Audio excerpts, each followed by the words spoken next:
121. This is 7NEWS station. You must alter course and go back to the Indian Ocean immediately. If you don't obey my order, you will be targeted. Out. We look at a narrow stretch of water that nearly became the spark for a global conflagration. The Strait of Hormuz, a name synonymous with global energy and geopolitical tension, has just witnessed one of its most dangerous standoffs in years.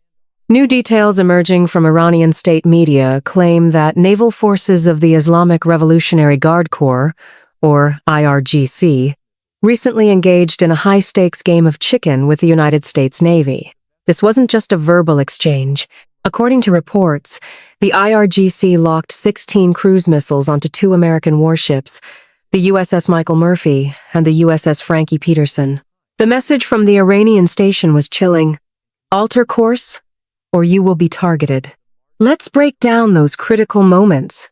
Iranian sources claim the U.S. destroyers entered the strategic waterway and initially ignored warnings to change course. In response, the IRGC allegedly locked and loaded. When a military force locks onto a target, the margin for error effectively disappears. It means the missiles are ready to fire at the push of a button. In those tense minutes, U.S. personnel reportedly requested time just a few minutes to assess the situation and communicate with their command. For nearly an hour, the world sat on the edge of a knife. While the standoff ended without a single shot being fired and the U.S. vessels eventually withdrew, the incident raises a haunting question. How close are we to a miscalculation that diplomacy cannot fix? This incident didn't happen in a vacuum. It comes at a time when the region is being squeezed by conflicting interests and changing leadership. Interestingly, shortly after this confrontation, Iranian Foreign Minister Abbas Araghchi announced that the strait is now completely open for commercial shipping, following the ceasefire in Lebanon. But the open status comes with heavy Iranian terms and conditions. At the same time, we are seeing the Trump factor back in play.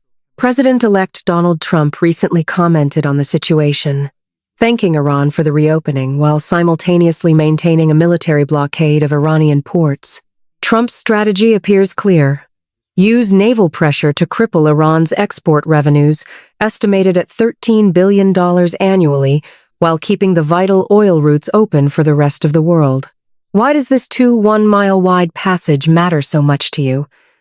Because the Strait of Hormuz is the world's most critical oil choke point.